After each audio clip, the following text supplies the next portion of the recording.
할렐루야. 하나님의 은혜와 복이 가득하기를 주의 이름으로 축복합니다. 신앙생활에는 풍성한 하나님의 복을 누리는 길이 있고, 그리고 이 풍성한 복을 발로 차버리는 길이 있습니다. 신앙생활 할 때에 영예와 종기를 누리는 길이 있고, 멸망하는 길을 걷는 길이 있습니다. 신앙생활 하면서 하나님의 은혜를 누리는 길이 있고, 하나님을 물리치는 길이 있습니다. 우리는 어떻게 하면 하나님의 복을 누리면서 살아갈 수 있을까요? 여러분, 그 첫 번째가요, 겸손하게 사는 겁니다. 이게 겸손은 어떻게 사냐 이렇게 묻는다면 느부갓네살 왕을 보면서 우리는 알 수 있습니다. 느부갓네살 왕에게 34절에 보면 나 느부갓네살이 하늘을 우러러 보았다 이렇게 얘기합니다. 하늘을 우러러 보았다. 여러분, 느부갓네살 왕은요, 자기 인생에 단 한 번도 하늘을 우러러 본 적이 없는 왕입니다. 이 느부갓네살 왕은 역사적으로 실제적 인물입니다. 그래서 우리 역사책에서 보아도 네부카드네카르라는 2세라는 이 이름이 나옵니다. 그것은 바로 바벨론 제국을 창건한 왕입니다. 그리고 바벨론 제국을 융성하게 왕이요, 그리고 바벨론이라는 그 도시를 가장 화려하게 꾸민 왕이 이 느부갓네살 왕입니다. 그리고 그는 정복자였어요. 그가 말하기로 수평선에서 하늘에까지 내 적이 없다라고 말할 정도로 강한 군대를 거느려서 온 땅과 온 나라를 정복한 왕이었어요. 그러니 여러분, 어떻게 그가 단 한 번도 하늘을 우러러 봤겠어요? 그냥 늘 높은 곳에서 낮은 땅을 바라보면서 세상을 바라보면서 늘 살아왔던 사람이었어요. 그런데 살면서 실패하고 넘어지는 이유가 있습니다. 그 이유가 무엇일까요? 이 느부갓네살 왕이 왜 실패하고 넘어질까요? 여러분, 이것은 다니엘서 4장 30절에 보면 그 이유가 나와 있습니다. 4장 30절이 이릅니다. 우리 다 같이 한번 읽어보도록 하겠습니다. 나 왕이 말하여 이르되 이 큰 바벨론은 내가 능력과 권세로 건설하여 나의 도성으로 삼고 이것으로 내 위엄의 영광을 나타낸 것이 아니냐. 지금 느부갓네살 왕이 딱 이렇게 얘기합니다. 내 권세로 이 도성 세웠다.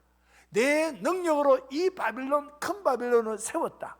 그래서 이 큰 바벨론, 내 능력, 내 권세, 나의 도성, 내 위엄의 영광, 여러분, 이게 교만한 거예요. 교만은요, 모든 게 다 자기의 능력과 자기 생각의 중심이 들어가 있어요. 내 모든 것의 중심. 그래서 모든 삶의 중심에는 항상 자기 능력이 들어가 있다는 겁니다. 그리고 자기 인생에 대적자가 없다는 것입니다. 그때 여러분, 하나님께서 느부갓네살 왕에게 딱 말씀을 주세요. 그래? 너 능력? 너 권세? 너 도성? 그래, 내가 그 말을 하는 그 순간, 말이 끝나기도 전에 너가 왕위에서 떠나가리라 이렇게 딱 얘기해요. 이게요 31절에 나와 있습니다. 제가 31절 우리 다 같이 한번 읽습니다. 이 말이 아직도 나 왕의 입에 있을 때에 하늘에서 소리가 내려 이르되 느부갓네살 왕아, 너에게 말하노니 나라의 왕위가 내게서 떠났느니라. 아니, 감히 누가 제국의 왕이고 온 나라를 정복자인 그 느부갓네살 왕 앞에서 그 왕위를 끌어내릴 자 누가 있겠어요? 아무도 없어요. 어느 누구도 그 느부갓네살 왕 앞에 대적할 자가 없어요. 그는 아주 뛰어난 왕이었어요. 그런데 그가 교만한 거예요. 그러면서 하나님께서 어떻게, 너 왕위가 떠났는데 너 어떻게 살 줄 알아? 이렇게 얘기하면서 여러분 32절에 이렇게 나와 있어요. 우리 32절 우리 다 같이 보겠습니다. 너가 사람에게 쫓겨나서 들짐승과 함께 살면서 소처럼 풀을 먹을 것이요, 이와 같이 7대를 지내서 지극히 높으신 이가 사람의 나라를 다스리시며 그것을 누구에게 주시는 줄을 알기까지 이르리라. 너 왕위에 떠나갈 것이고, 그리고 왕위가 뺏길 것이고, 너는 사람에게 쫓겨서 들에 들어가서 짐승처럼 살 거야. 너의 머리는 독수리 털처럼 될 것이고, 너의 발톱은 새발톱처럼 될 것이고, 너는 소가 풀을 먹듯이 그렇게 살 거야. 하나님께서 딱 말씀하셨어요. 너 7회까지 이렇게 살 거야. 여러분, 이때서야 비로소 느부갓네살 왕은요, 자기의 인생을 돌이키기 시작합니다. 자기가 들에 사람에게 쫓겨서 짐승처럼 살면서, 그래서 소가 풀을 먹는 것처럼 살면서, 그 위대한 왕이, 그리고 그 정복자가 사람에게 쫓겨서 그 머리는 독수리 털처럼 되고, 그리고 그의 발톱은 새의 발톱처럼 되어서 짐승처럼 살아가면서, 그때야 비로소 이 느부갓네살 왕이 자기 인생의 진로를 바꿉니다. 그때서야 비로소 이 모든 것이 내 것이 아니고, 내가 해온 일이 내 힘으로 이룬 것이 결코 아니구나, 하늘의 하나님께서 주시지 아니하면 나는 아무것도 할 수 없는 존재로구나 생각하면서 삶의 방향이 바뀌어지는 것입니다. 그래서 여러분, 그때 처음으로 느부갓네살 왕이요, 하늘을 우러러, 이 표현이 딱 나와요. 그게 34절에 나오지 않습니다. 내가 하늘을 우러러 봤다는 겁니다. 여러분, 그는 이 땅에서 살아갈 때에 자기가 원하는 대로 어떤 곳이든지 간에 자기가 결정하는 대로 다 하면서 살아온 사람이에요. 단 한 번도 하늘을 우러러 본 적이 없어요. 자기가 하나님처럼 살았기 때문에. 그리고 그는 늘 세상을 아래로 쳐다보면서 살아왔어요. 그런데 그가 이제 들에서 짐승처럼 지내니까 지극히 높으신 이가 이 땅을 다스리라는 사실을 알았어요. 지극히 높으신 이가 사람의 나라를 다스리시고, 그가 원하는 그 사람에게 그 권세와 능력을 주시는 줄을 그가 알았다는 겁니다. 그래서 그는 이제는 자기의 인생을 바꾸기 시작합니다. 여러분, 우리가 신앙생활 하다가 중요한 영적인 원리가 하나 있는데요, 그 원리가 무엇이냐면 하나님의 주권을 인정하는 것입니다. 이 세상 모든 것이 하나님께로부터 온 것입니다. 하나님께서 이 땅을 있게도 하시고 없게도 하십니다. 하나님께서는 천사도 있게 하시고 천사도 없게 하실 수 있고, 땅의 모든 것을 있게도 하시고 땅의 모든 것을 없게도 하십니다. 하나님께서는 이 바벨론 제국을 무너뜨리기도 하시고 그를 세우기도 하시고, 느부갓네살 왕에게 왕을 주기도 하시고 빼앗기도 하실 수 있는 분이 하나님이시라는 것입니다. 여러분, 이 사실을 알 때에 비로소 느부갓네살 왕은요, 그 고개를 하늘을 우러러 보게 되었다는 겁니다. 여러분, 2026년도 우리가 하나님 앞에 하늘을 우러러 살아갈 수 있기를 축복합니다. 그리고 두 번째, 여러분, 우리는 어떻게 살아야 될까요? 교만의 문턱도 넘어서면 되지 않습니다. 여러분이 교만의 문턱을 넘어서는 순간부터 멸망이 다가오고요, 패망합니다. 하나님께서 잠언 18장 12절에 이렇게 말씀하셨습니다. 사람의 마음의 교만은 멸망의 선봉이요, 겸손은 종기의 길잡이니라. 교만은 우리 삶의 모든 영적인 것을 잃어버리게 만듭니다. 여러분, 교만이 무서운 것이 뭔 줄 아세요? 정말 교만의 문턱을 넘어서면 안 되는 것이 무엇인 줄 아세요? 왜 교만의 문턱을 넘어서기 시작하면 멸망이 다가오고 패망하는 줄 아세요? 딱 하나예요. 교만한 사람들은요, 자기 인생 속에 하나님이 보이지 않습니다. 교만은 더 이상 내 눈에 하나님 보이지 않습니다. 나는 내 인생의 주인이 되고 모든 결정과 판단을 내가 내릴 수 있다는 것입니다. 이게 교만의 시작입니다. 그래, 내가 지금 이렇게 산 거, 그거 내가 열심히 일해서 산 거야. 내가 땀 흘려서 일해서 산 거야. 내가 최선을 다해서 산 거야. 그래서 내 삶의 결론은 내가 지금 가지고 있고 내가 누리고 있는 거야. 이렇게 살아갑니다. 왜요? 모든 것이 다 자기 인생의 노력과 권세와 능력으로 산 줄 알아요. 여러분, 교만의 무슨 이유가 뭐라고요? 하나님이 보이지 않아요. 내가 산 것만 보여요. 이게 교만이 무서운 거예요. 느부갓네살 왕은 교만했어요. 그 교만이 자기 삶을 무너뜨리지 않습니까? 잠언 16장 18절에 보면 교만은 패망의 선봉이요, 거만한 마음은 넘어짐의 앞잡이니라. 교만이 무서운 것이 뭐냐면 그곳에서는 패망이 있다는 겁니다. 교만이 무슨 이유가 뭐냐면 그곳에는 멸망이 있다는 것입니다. 그런데 여러분, 우리가 교만할 수 있잖아요. 근데 교만할 때는요, 하나님께서요 경고를 딱 주십니다.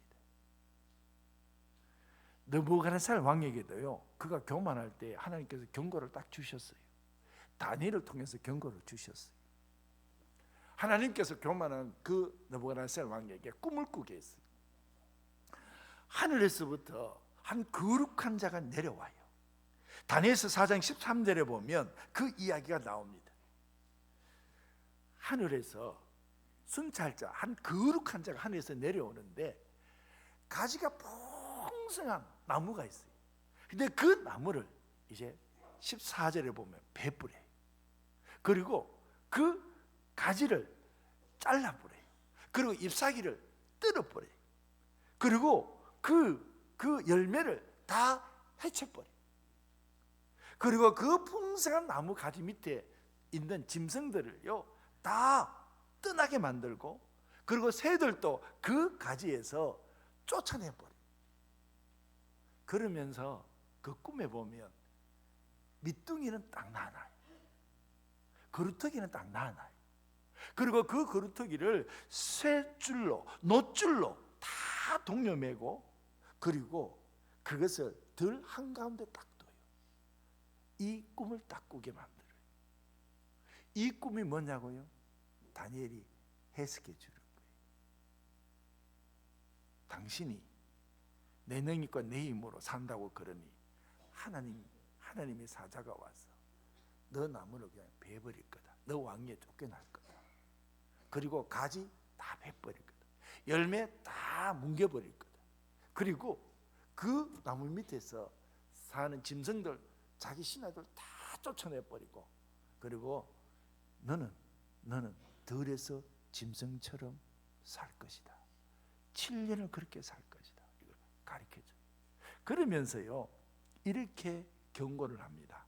27절입니다. 다니엘서 4장 27절에 보면 그런즉 왕이여, 내가 아뢰는 것을 받으시고 공의를 행함으로 죄를 사하고 가난한 자를 긍휼히 여김으로 죄악을 사하소서. 그리하시면 왕의 평안함이 혹시 장구하리이다.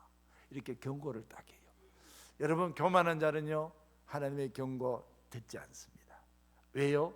교만은 자기 인생 속에 하나님이 보이지 않습니다. 자기 능력으로 전쟁에서 실패한 적이 없고 원하는 대로 다 했어요. 사람의 칭송을 받았어요. 그래서 신처럼 그렇게 살았어요. 그런데 여러분, 그 속에 하나님이 보이지 않잖아요. 그 경고에 귀를 기울이지 않습니다. 여러분, 남유다에 우시아 왕이 있습니다. 그는 강성해졌습니다. 성경에 역대하 26장 15절 후반절에 보면 너의 그 강성함은 기이한 도움심을 얻어서 강성해진 것이라고 성경은 분명히 이야기하고 있어요.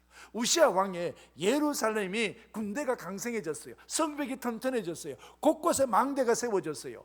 그리고 군대들은 힘을 얻었어요. 그러면서 역대하 26장 15절 후반절에 보면 그의 이름이 널리 퍼지면 기이한 도우심을 얻어 강성하여 짐이라. 하나님의 기이하신 도움, 하나님의 도우심으로 너가 강성해졌어 라고 말하는 성경이에요. 그런데 여러분, 강성해졌어요. 무슨 일이 벌어졌을까요? 역대하 26장 16절에 보면 이렇게 나와요. 그가 강성해짐에 그의 마음이 교만하여 악을 행하여 그의 하나님 여호와께 범죄하되 라고 하면서 여호와의 성전에 들어가서 향단을 분향하려 한지라. 여러분 강성해졌어요. 하나님의 기이한 도우심으로 말미암아 그가 어떤 나라보다도, 어떤 국가보다도, 어떤 왕보다도 대적할 자가 없을 정도로, 그 주변이 다 속국이 될 정도로 그렇게 강성해졌어요. 그러니까 어떻게 됐다고요? 교만해요. 하나님이 안 보여요. 그러니 무슨 일을 해요? 하나님의 성전에 가서 레위 계통의 제사장만이 드릴 수 있는 향단의 향을 드리려고 그래요. 그런데 여러분 경고하잖아요.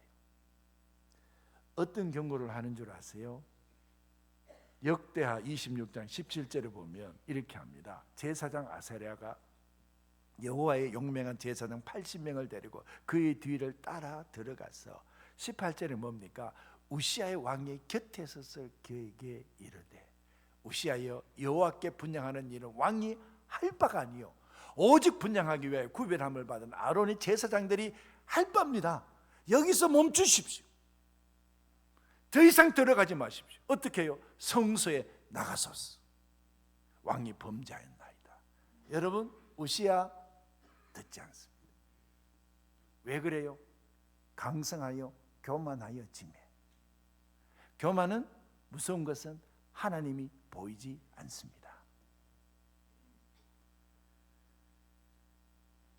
그래서 잠언 18장 12절에 보면 사람의 마음의 교만은 멸망의 선봉이요 겸손은 종교의 길잡이니라 말씀하셨어요. 여러분, 교만은요 역사와 전통을 자랑하는 죄악이에요. 교만은요 우리 주변을 항상 서성이고 있어요. 이거 누구 보면 알아요? 히스기야를 보면 알아요.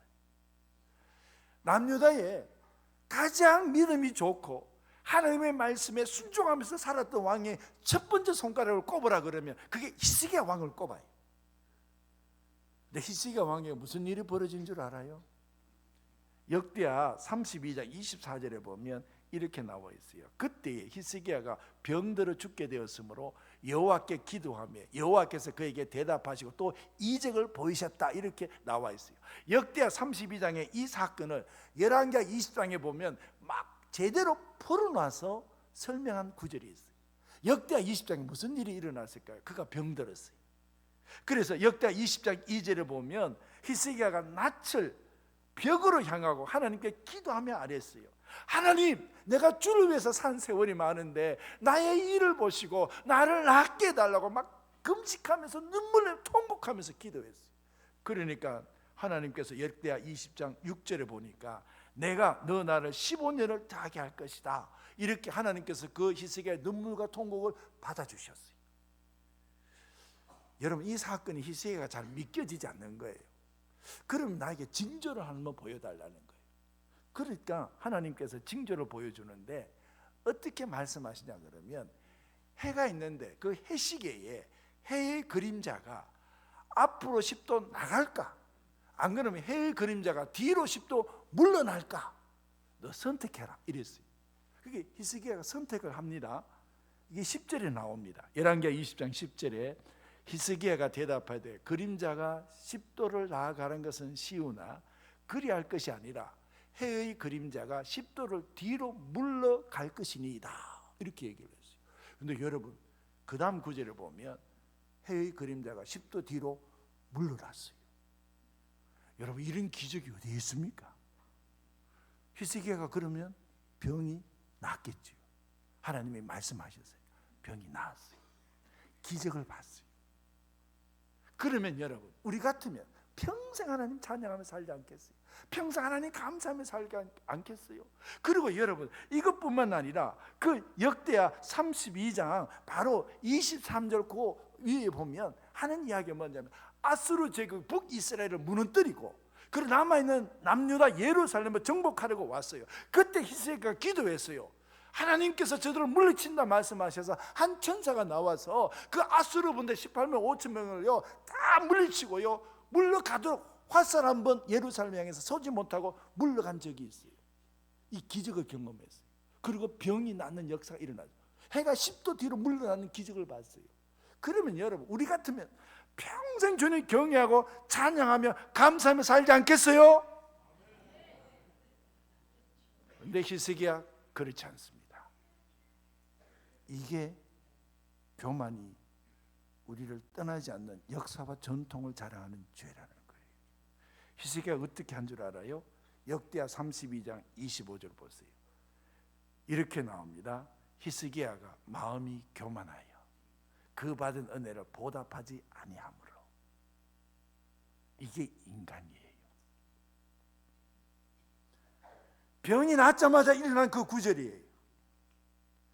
해가 10도 뒤로 물러가고 난 이후에 나온 구절이에요. 그가 병이 나았어요.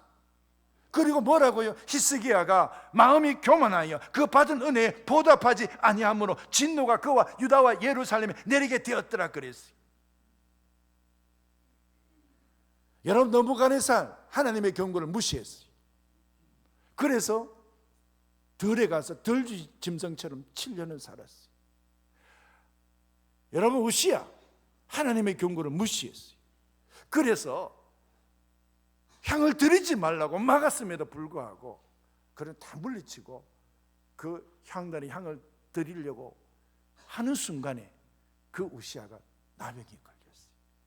그래서 우시야는요, 역사적으로 보면 그 왕들이 묻혀야 되는 왕조의 묘실에 묻히지 못했어요. 그런데 여러분, 히스기야가 위대한 신앙인이 이유가 뭔지 아세요? 히스기야에게 교만에 경고할 때 히스기야는 받아들였어요. 이게 달라요.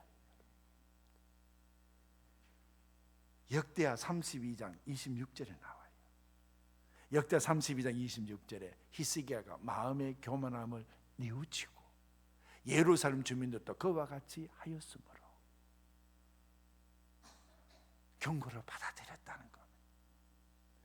여러분, 우리들은 끊임없이 우리 삶을 돌아볼 수 있기를 축복합니다.